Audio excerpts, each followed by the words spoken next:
네, 하나님 말씀 함께 봉독하겠습니다. 사도행전 2장 44절에서 47절입니다. 사도행전 2장 44절에서 47절 말씀 저희들 다 함께 한 목소리로 봉독하겠습니다.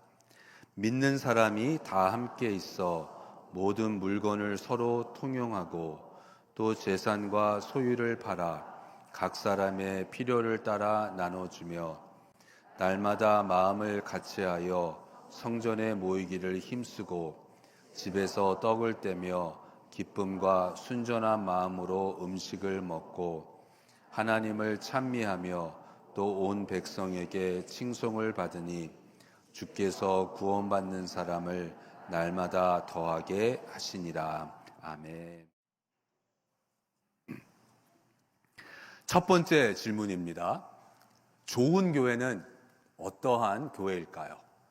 답은 좋은 교회는 교회의 본질에 충실한 교회입니다.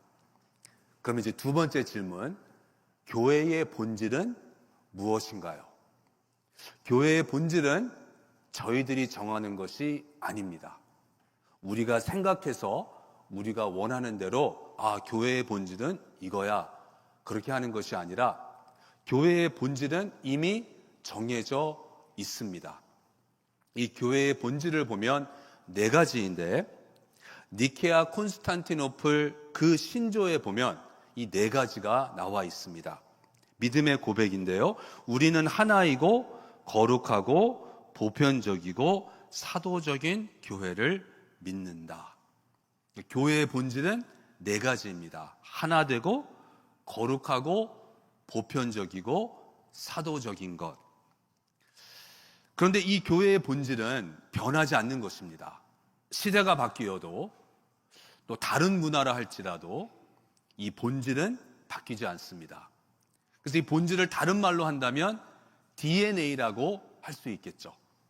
근데 이 DNA를 제가 그냥 나름대로 약자를 만들어 보았는데 교회의 본질을 뜻하는 교회의 DNA는 Do not alter, 바꾸지 말라는, 바꿀 수 없다는 것입니다. 이것은 정해진 것이고 주님이 정하신 것이고 그래서 좋은 교회는 바뀌지 않는 교회의 DNA, 교회의 본질에 충실한 교회가 되는 것입니다.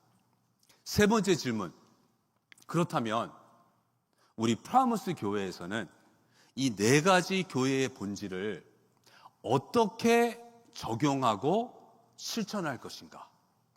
하나 되기 위해서, 거룩한 교회가 되기 위해서, 보편적인 교회가 되기 위해서, 사도적인 교회가 되기 위해서, 그렇다면 프라모스 교회에서는 구체적으로 어떠한 방법으로 어떻게 이 교회의 본질에 충실할 것인가? 바로 이 질문을 가지고 저희들이 앞으로 4주 동안 함께 말씀을 찾아보면서 생각해 보도록 하겠습니다. 교회의 첫 번째 본질은 하나됨입니다. 교회는 하나라는 것입니다.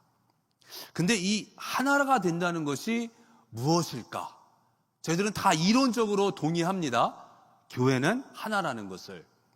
그런데 프라모스 교회에서 이 하나가 된다는 것은 무엇을 의미하는 걸까요?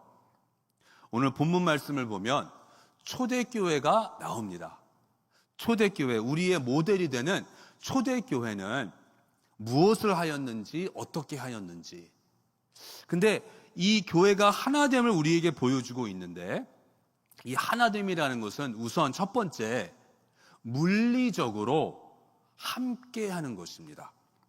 44절에 믿는 사람이 다 함께 있어 그럽니다. 이것이 교회의 본질이라는 거예요. 믿는 사람이 다 함께 있었다는 것입니다. 여기 함께 있었다는 것은 물리적으로 physically 함께 있었다는 거예요. 마음으로 함께하는 그것이 아니라 몸이, 이 신체가 physically, 물리적으로 함께 있었다는 것입니다. 그런데 믿는 사람이 다 함께 있었대요. 소수가 아니라 대부분도 아니고 다 다 함께 있었다 그럽니다.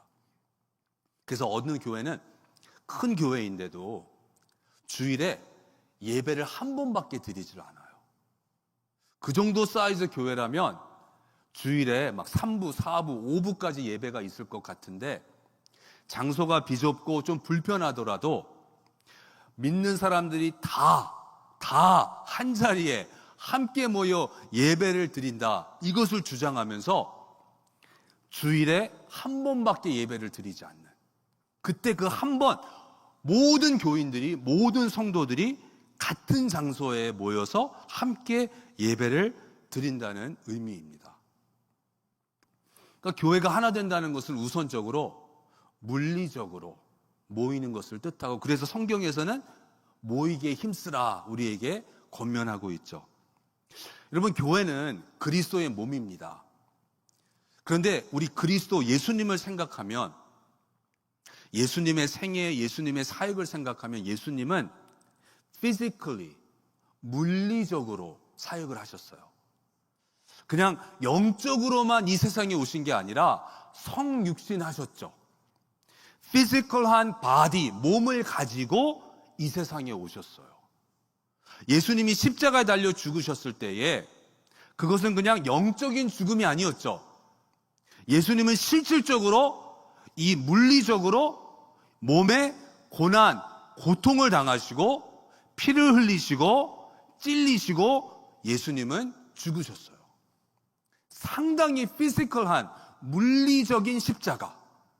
또 주님의 사역을 생각할 때에 몸으로 우리의 속죄물이 되시고 몸으로 우리를 구원하시고, 그러니까 예수 그리스도의 몸이 되는 교회는 마찬가지로 피지컬한 교회인 것입니다. 그냥 너무나 추상적으로 막연하게 그냥 영적으로만 생각하는 것이 아니라 하나님이 우리에게 주신 이 몸을 가지고 하나가 되는 것입니다.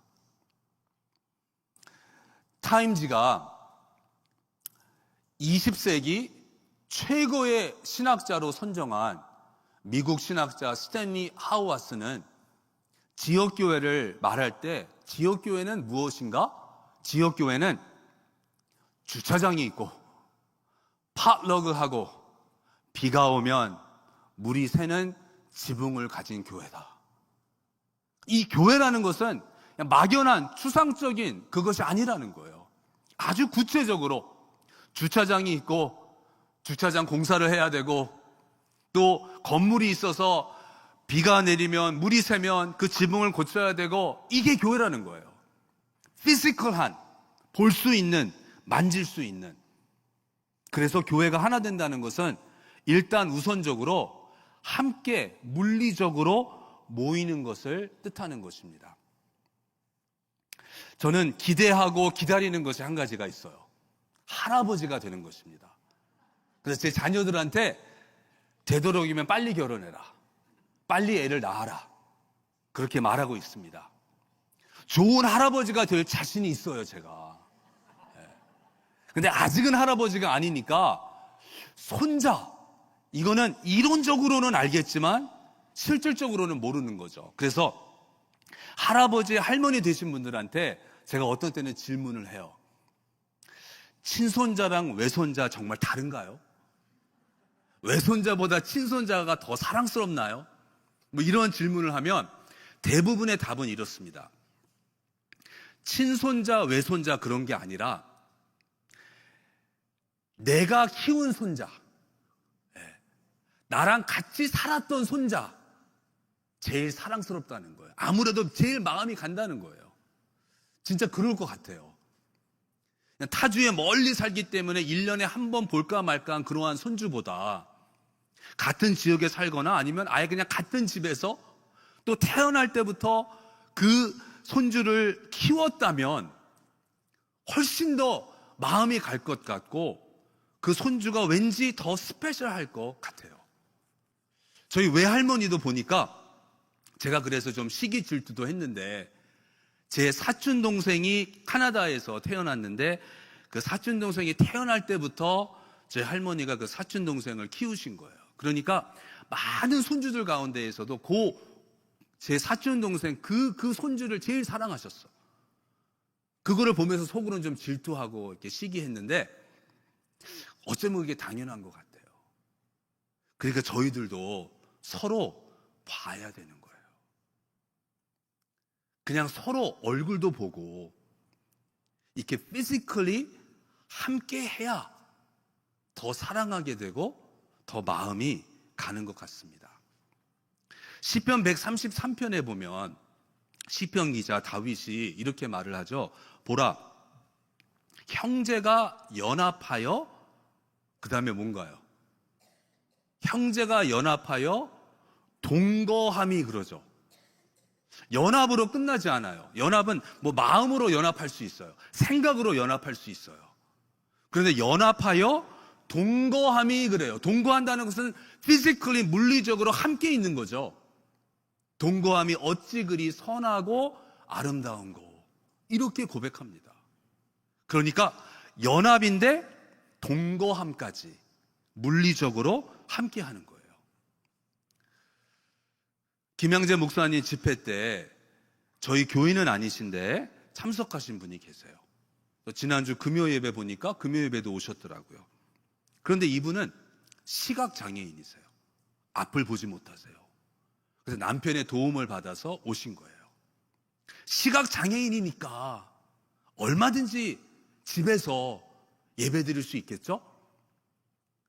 저희들은 한번 움직일 때 그렇게 어렵지 않지만 이분은 앞을 보지 못하니까 항상 누군가의 도움을 받아야 되고 쉽지가 않겠죠. 그런데도 그냥 온라인으로 예배 드리는 것이 아니라 이 현장에 나와서 예배를 드리는 그분을 보면서 참 감동이 되었고 도전이 되었습니다. 그래서 프라무스 교회에서 우리가 물리적으로 함께 한다는 것은 교회의 공적 예배 그리고 목장에 충실한 것을 뜻합니다. 내가 할 수 있는 만큼 최대한 온라인으로 예배 드리는 것이 아니라 예배 현장에 나와서 공적인 예배를 드리고 또한 목장 모임에 내가 동참하는 것, 그래서 물리적으로 함께 하는 것, 그렇게 하나가 되고, 두 번째로 교회가 하나 된다는 것은 또한 마음으로 함께 하는 것을 뜻합니다. 46절에 날마다 마음을 같이 하여 그럽니다. 그러니까 초대교회에서는 날마다 마음을 같이 했다는 거예요. 마음이 하나가 되었다는 것입니다. 그러니까 물리적으로 함께 하지 못하더라도 그럴 때 있죠. 뭐 출타를 한다거나 그냥 참석하지 못할 때가 있어요. 물리적으로 함께 할 수 없을 때가 있어요. 근데 그럴 때에도 마음으로 함께 하고, 또한 물리적으로 뿐만 아니라 내가 현장에 나왔어요. 물리적으로 함께 해요. 그런데 내 생각은 다른 곳에 가 있을 수가 있겠죠. 같은 장소에 모여 있는데 각자 다른 생각을 할 수가 있겠죠. 근데 그것이 아니라 마음으로도 함께 하는. 그런데 날마다 마음을 같이 한다는 거예요. 어떻게 날마다 마음을 같이 할 수 있을까요? 저희들은 삶의 현장이 다 다릅니다. 하는 일도 다르고 우리 일상생활의 루틴도 다르죠. 또 우리 나이도 다 달라요.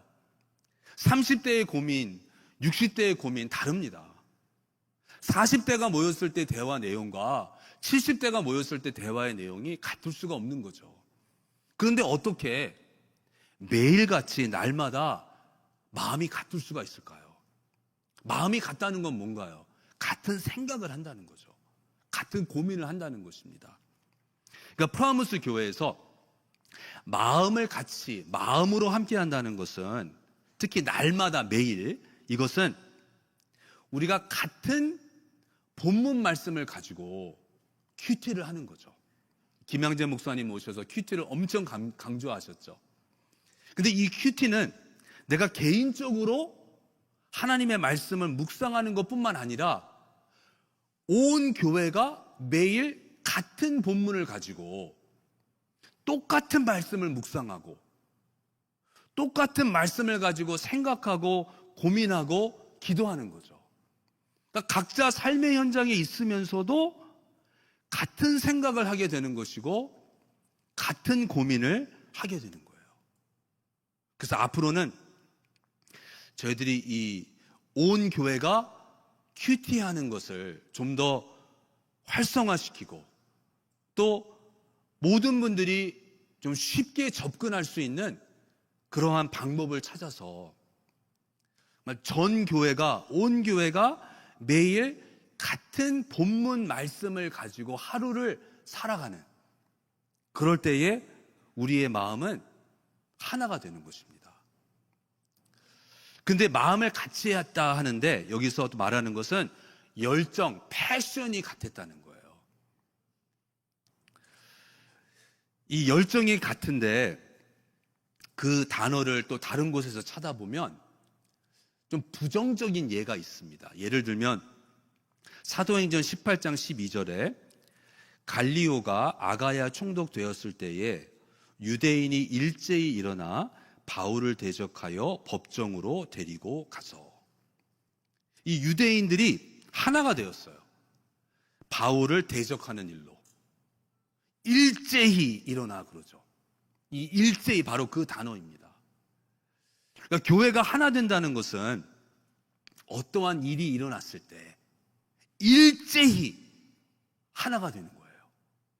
평상시에는 좀 이렇게 흩어진 것 같이 보일 수도 있지만 어떠한 중요한 일이 있을 때 그때에는 일제히 하나가 되는 것입니다. 이스라엘 성지순례를 가면 이렇게 곳곳에 군인들이 보여요. 이스라엘에서는 남자뿐만이 아니라 여자들도 군대를 가야 되죠. 그래서 이렇게 남자 군인, 여자 군인들이 곳곳에 보입니다. 근데 이렇게 미국 군인을 보면 왠지 마음이 든든하고 신뢰감이 가는데, 이스라엘 군인은 이렇게 군복을 입었을 때도 좀 이렇게 헐렁한 것 같고 좀 이렇게 하는 행동도 보면 별로 이렇게 신뢰감이 가지가 않아요. 잔디밭에 이렇게 누워있는 군인들도 있고요. 뭐 커피 마시면서 수다 떠는 군인들도 있고, 그러니까 그런 걸 보면은 별로 그렇게 그다지. 그런데 이스라엘은 전쟁을 하면 지지를 않죠. 근데 평상시에 그렇게 보이는데도 일단 전쟁이 나면 이 이스라엘 군대는 놀랍게도 일제히 하나가 된다는 거죠. 그 이스라엘에서는 이렇게 많은 사람들이 킨더가든 때부터 같은 친구들, 같은 그룹, 그러니까 킨더가든도 같이 다니고 초등학교, 중학교, 고등학교도 다 같이 다니고 대학교도 같이 다니고 군대도 같이 가고, 그러면서 어떠한 일이 터졌을 때 온 나라가 하나가 될 수가 있다는 거예요. 제가 며칠 전에 어느 분이랑 대화를 하면서 여러분도 이렇게 많이 느끼셨을 것 같은데, 미국은 무슨 일을 하려고 할 때 좀 답답할 때가 있죠. 세워라 내워라 뭐 하나 하려면 너무 오래 걸려요.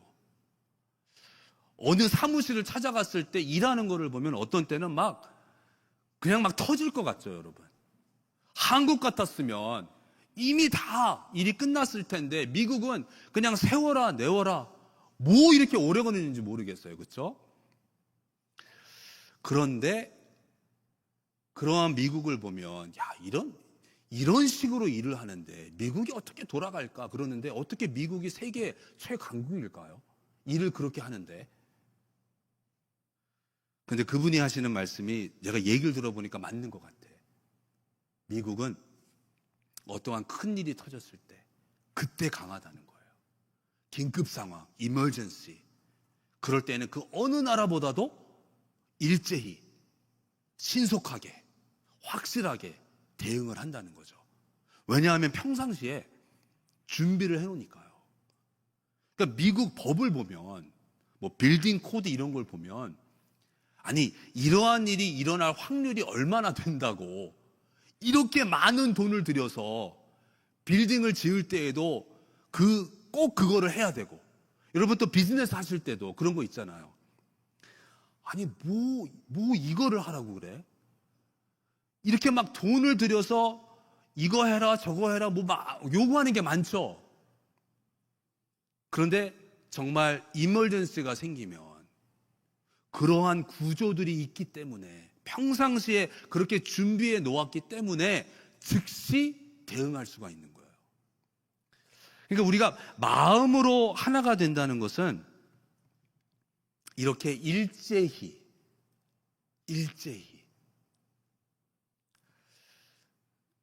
어느 교회는 여러분 저도 참 좀 우리 교회도 그렇게 됐으면 좋겠어요. 교회에서 예를 들어서 이렇게 가족 수양회를 하면 그 가족 수양회에 참석하는 인원이 주일 출석 인원보다 더 많대요. 와. 그러니까 특별한 때에 일제히 그냥 쫙 모인다는 거죠. 그래서 저희도 이렇게 특별 새벽 기도 이렇게 하잖아요. 또 부흥회, 집회, 그럴 때는 여러분 어떻게 해야 될까요, 우리가? 일제히. 네. 평상시에는 내가 물리적으로 함께 할 수 없었다 할지라도 그러한 특별한 상황에서는 일제히 모든 것을 제껴놓고 네. 하나로 모이는 거죠. 그것이 바로 교회가 하나가 된다는 의미입니다.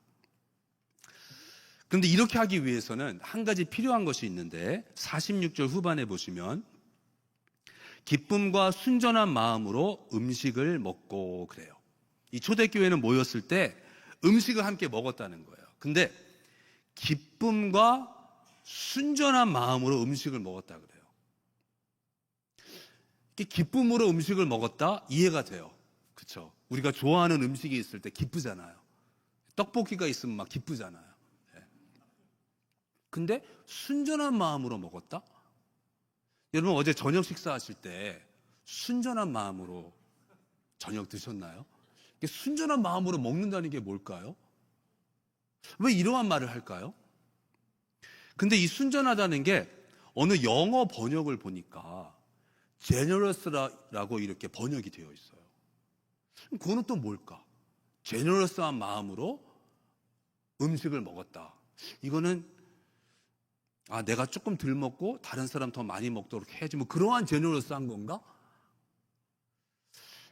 그래서 그 원어의 의미를 찾아보니까 그 문자적 의미는요, 여기서 순전한 마음으로 번역된 그 단어의 문자적 의미는 돌이 없다. 돌이 없다는 거예요. 돌이 없다는 건 또 무슨 말일까요? 요즘에는 모든 도로들이 다 포장이 되어 있죠. 아스팔트로 깨끗하게 포장이 되어 있는데 옛날에는 그렇지가 않았죠. 그러니까 어느 길은 유난히 돌이 많아요. 울퉁불퉁. 그러면 그러한 길을 갈 때 어떻게 돼요? 넘어지겠죠. 그런데 이 순전한 마음이라는 것은 이 길에 돌이 없다. 걸림돌이 없다는 거예요. 그러니까 순전한 마음으로 먹었다는 것은 상대방이 나에게 걸림돌이 되지 않고 내가 또 그 사람에게 걸림돌이 되지 않는, 이게 초대교회의 모습이었다는 거예요. 우리는 솔직히 어떤 때 같이 식사를 하고 얼굴을 마주보며 식사하면서도 마음에는 돌이 있는 경우가 있잖아요. 같이 식사를 하면서 물론 예의는 지키지만 내가 저 사람을 마음으로 정죄할 때가 있잖아요. 또 식사를 하면서도 지금 저 사람이 나를 탐탁히 여기지 않는다는 것을 느낄 때가 있잖아요. 근데 초대교회는 그렇지 않았다는 거예요. 서로에게 걸림돌이 되지 않았다. 그러기 위해서는 우리가 의심의 혜택을 서로에게 줘야 되는 것 같아요. 잘 모를 때, 확실하지 않을 때 나쁘다 이렇게 판단하는 것이 아니라 의심의 혜택을 주면서 무슨 이유가 있겠지. 그러면서 이 사람은 나쁜 사람이야로 시작하는 것이 아니라 이 사람은 좋은 사람이야. 그렇게 시작할 때에 걸림돌, 돌이 사라지는, 돌이 없는 순전한 마음으로 함께 식사를 하는. 이렇게 목회를 하면서 특히 이 교역자들과 그 관계에서 우리 그 EM 사역자들은요, 이게 참 마음에 들어요. 제가 무슨 말을 하면 또 문자를 보내면 Yes sir 이래요. 네. 항상 Yes sir. 그리고 돌아서서 잊어버릴 때도 있는데, 하지 않을 때도 있는데, 어쨌든 일단은 Yes sir. 그러면 일단 마음이 좋아요. 근데 이거는 꼭 목회뿐만이 아니라 여러분들도 다 체험하실 거예요. 어떠한 경우에 어떠한 분들은 무슨 얘기를 하면 항상 안 된다고, 그렇죠? 왜 안 되는지 이유를 말하죠. 그러면은 김이 팍 새는 거예요. 이렇게 순전한 마음으로 이렇게 식사를 했다는 것은 저도 좀 한번 상상을 해보는 거예요. 서로를 대할 때 이렇게 굳이 지금 특히 상대방이 그것으로 인해서 막 지금 아주 익사이트 되어 있고 그런 막 마음으로 부풀어 있는데 꼭 거기에다가 대고 그게 왜 잘못했는지, 그게 왜 안 되는지, 그게 돌이 될 수가 있는 거죠. 그래서 우리는 마음으로 함께 한다는 것은 이제 서로에게 의심의 혜택을 주면서, 그러면서 서로에게 그러한 마음, yes sir, 예. 오케이, 한번 해보죠. 그럴 때에 서로 정말 마음이 더 오픈이 되고 하나가 될 수 있을 것 같습니다. 마지막으로 교회가 하나 된다는 것은 이게 가장 중요한 것 같아요. 영적으로 함께 하는 거죠. 영적으로 하나가 되는 것입니다. 사도행전 2장 42절에 그들이 사도의 가르침을 받아.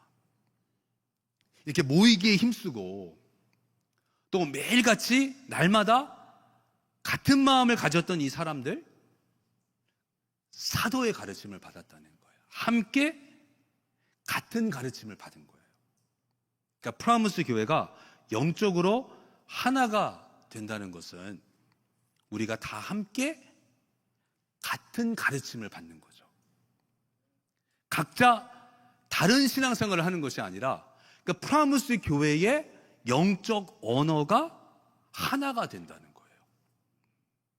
언어는 또한 문화를 형성하죠. 그러니까 같은 언어, 같은 문화. 이것이 영적으로 하나가 되는 것입니다. 특히 저희는 이민교회예요. 이민 1세, 이민 2세가 있어요. 어떠한 경우에는 부모와 자녀가 언어 소통이 잘 안 돼요. 그렇기 때문에 더욱더 우리가 영적으로 하나의 언어를 사용해야 되는 것 같습니다. 이제 그러기 위해서 이 통합교육이라는 게 필요한 거죠. 그러니까 교회 전체가 하나의 말씀으로, 하나의 가르침으로 나아가는 것. 그러기 위해서는 앞으로는 제가 담임 목사로서 이제 정기적으로 EM에 가서도 설교를 하고, 또 기회가 되는 대로 중고등부 수련회나 청년부 수련회나 이런 데에 제가 가서 세미나를 한번 인도할 수도 있고요. 그러면서 온 교회가 이렇게 같은 흐름, 같은 가르침을 받을 수 있도록, 이게 중요한 것 같습니다. 근데 이게 같은 가르침을 받을 때에 꼭 담임 목사 최승영 목사의 가르침만 받아야 된다, 최승영 목사의 설교만 들어야 된다, 그것은 아니에요. 근데 중요한 것은 저희들이 이렇게 말씀 집회, 부흥 집회를 하잖아요. 그때는 외부 강사가 오셔서 말씀을 전하시잖아요. 다른 말씀, 다른 가르침이지만 우리가 다 함께 그 가르침을 받는 거죠. 그게 중요한 것 같아요. 위험한 것은 뭐냐면 프라무스 교회 교인인데 나만 따로 받는 가르침이 있는 거예요. 교회 밖의 가르침 그 자체가 문제가 되는 게 아니라, 근데 이거를 공동체로서 함께 그 가르침을 받는 게 아니라 나 혼자만 그 가르침을 받을 때 그게 위험한 거죠. 이게 좀 적절한 비유가 될지 모르겠는데, 여러분 죄송합니다. 술을 마실 때 제일 위험한 게 뭐라고 하나요? 알코올 중독자가 되는, 이 사람은 진짜 알코올 중독자구나. 그거는 뭐냐면 술을 마실 때 혼자 마시는 거. 이렇게 뭐 친구들이랑 어떠한 자리에서 술을 마시는 그게 아니라 혼자서, 나 혼자서 술 마시는 거. 그게 사실 제일 위험하다고 하죠. 이 영적 가르침을 받을 때에도 담임 목사 외에 다른 가르침, 좋은 가르침 많아요. 그래서 저희들이 또 강사들을 초청해서 말씀을 듣잖아요. 그리고 또 교재도 사용하고. 중요한 것은 이렇게 공동체로서 함께 배우고 함께 말씀을 받는 거죠. 미국 나라 국가의 모토가 있습니다. 라틴어로 되어 있는데요. 이 미국 모토는 pluribus unum입니다. Out of many, one. 많은 것들이 모여서 하나가 된다는 의미예요. 그러니까 미국 나라 이름 자체가 그렇잖아요. United States. 여러 스테이트들이 있어요. 그리고 각 주마다 법이 있어요. 연방정부가 개입하지 못하는 것들도 있어요. 다 각자인데 연합, United. 그래서 모토가 Out of many, one. 하나라는 거죠. 이거 참 성경적인 것 같아요. 우리는 out of many. 다 달라요. 그런데 말씀 안에서, 성령 안에서, 그리스도 안에서 우리는 물리적으로, 또한 우리의 마음으로, 또한 영적으로 하나가 되는 줄로 믿습니다. 에베소서 4장 3절과 4절 말씀 우리 함께 읽겠습니다. 평안에 매는 줄로 성령이 하나 되게 하신 것을 힘써 지키라. 몸이 하나요 성령도 한 분이시니 이와 같이 너희가 부르심의 한 소망 안에서 부르심을 받았느니라.